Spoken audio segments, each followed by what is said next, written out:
On today's episode of the Cryptoverse, Bitcoin dips below $8,000 on news that Twitter will ban crypto ads starting tomorrow. The outlook for LitePay looks grim as their CEO ceases operations. The Monero community sends a clear message that big miners should go elsewhere. A few statistics from Tom Lee showing how crazy it is to lose faith in crypto right now. And we'll end the show with a bit of technical analysis and the market roundup. But before we go there, I've got an announcement to say that I've been added to the speakers roster for the Infinite Man Summit coming up in July of 2018.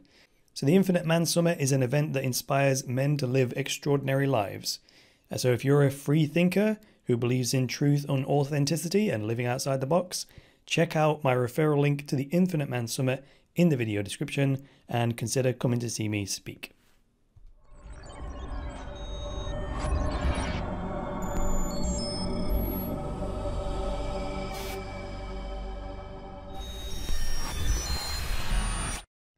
Hi there guys, welcome to the latest episode of the Cryptoverse, your regular dose of news and commentary on Bitcoin, cryptocurrencies and blockchains. I'm your host, Chris Coney. Let's get into it.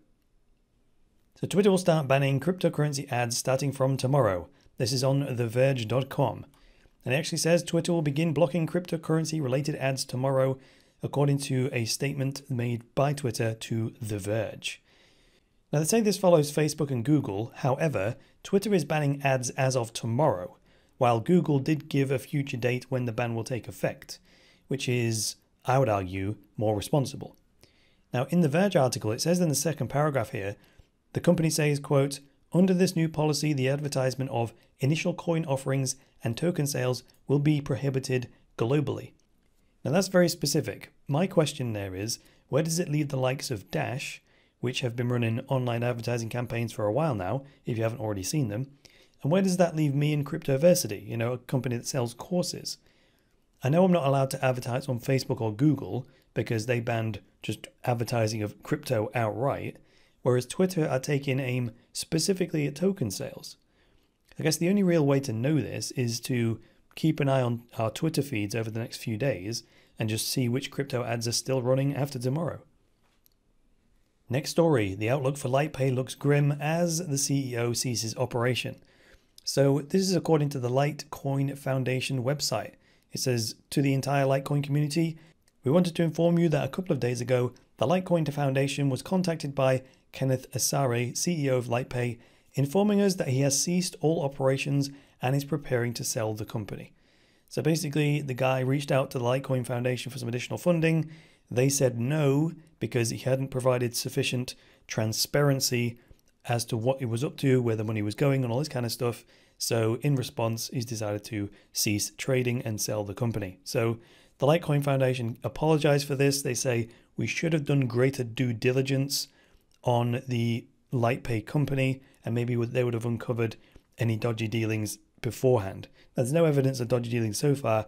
They're just saying the fact that it's rolled over with a slight bit of pressure is not a good sign. So they say they're currently working on tightening their due diligence practices so it doesn't happen again in the future. They say Litecoin's doing perfectly well and the whole ecosystem does not rest on the success or failure of LitePay. It's just a bit of a disappointment in the short term. Next story. The Monero community sends a clear message that big miners should go elsewhere. So let me summarize this story for you in just a few bullet points.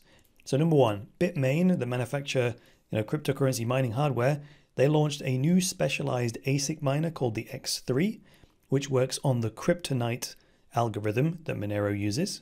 Number two, the Monero community responded to that by saying, no thank you, we're going to make a few changes to our mining algorithm so that this X3 doesn't even work anymore.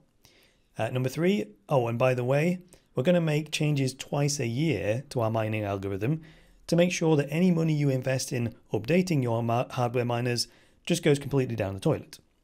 Number four, the Monero community wants to basically keep Monero mining within reach of the average user with a decent amount of computing power. And number five, the downside to that approach is it also means that malware that can infect your browser might then borrow your processing power on your average computer to mine Monero in the background and then have the coins that you mine deposited in the attacker's wallet. So with the best of intentions to keep mining open to the masses, there are some downsides. Next story, a few statistics from Tom Lee showing how crazy it is to lose faith in crypto, especially now. So far I've watched about half of this video that I'm showing on screen right now and that I will link in the video description. I watched half of it before getting far too excited and decided to include it in today's show. So this is a recording that was uploaded on the 21st of February from the Upfront Summit. It's a presentation by our old friend Thomas Lee, who is a long-time researcher and analyst, and he's cropped up a few times in the crypto headlines over the last couple of years at least. Anyway, the presentation is about 23 minutes long. It's well worth watching or listening to, whichever you prefer, especially if you're in a mild despair right now about Bitcoin dropping below $8,000 thanks to the Twitter advertising ban. My hope is that this presentation will return you to optimism based on just a few facts that he shares with you. So his case for crypto is primarily based on the fact that millennials are the generation that will adopt crypto and then become the mainstream. So number one, 92% of millennials don't trust banks. And that is according to a survey done by Facebook in 2016.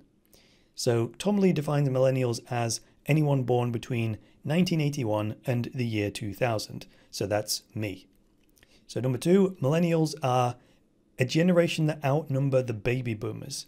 So the population of baby boomers peaked at 79.5 million. Millennials peaked in population of 95.8 million. So we are the single biggest generation in history, and we love ourselves a decentralized system or two. So number three, trust in the US government by citizens is at a 60-year low. Number four, a whole bunch of countries trust their government even less than the US. For example, Greece, Italy, Brazil, Argentina, France, Spain, Lebanon, Mexico, Chile, Tunisia, South Korea, Colombia, and Peru all trust their governments less than the US. And even the US is at a 60-year low in trusting the government. And no surprise, all those countries that I just listed are where digital currency is beginning to flourish the most. So the more people lose trust in the government, the more they tend to adopt crypto. So good sign. So there's just a taster of some of the facts that he shares with you, but you can understand why these 50-year-old regulators just don't get this stuff. Now let's move on to the market roundup courtesy of coinmarketcap.com. At the moment, we're sitting at $303 billion overall market cap for the entire Cryptoverse. That's down from just a few days ago when we were 330, 340. We actually peaked over 340 most recently. Bitcoin dominance doing quite well at 44.5%, but lots of red across the boards and many in double digits. And if we hop over to onchainfx.com, we can find out the biggest winner of the day is Factom, up 2.36%. It's not much of a gain for the biggest winner, is it now?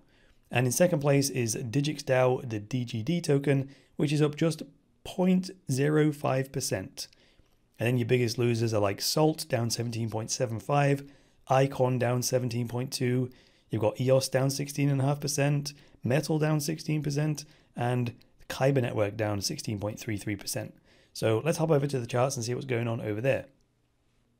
So continuing with the theme of recently, where I'm looking at the 4-hour chart on Bitcoin against the US dollar, I've moved my support line from 8,300 because that's now broken, and I've moved it down to 8,000 so I can see the interaction with that.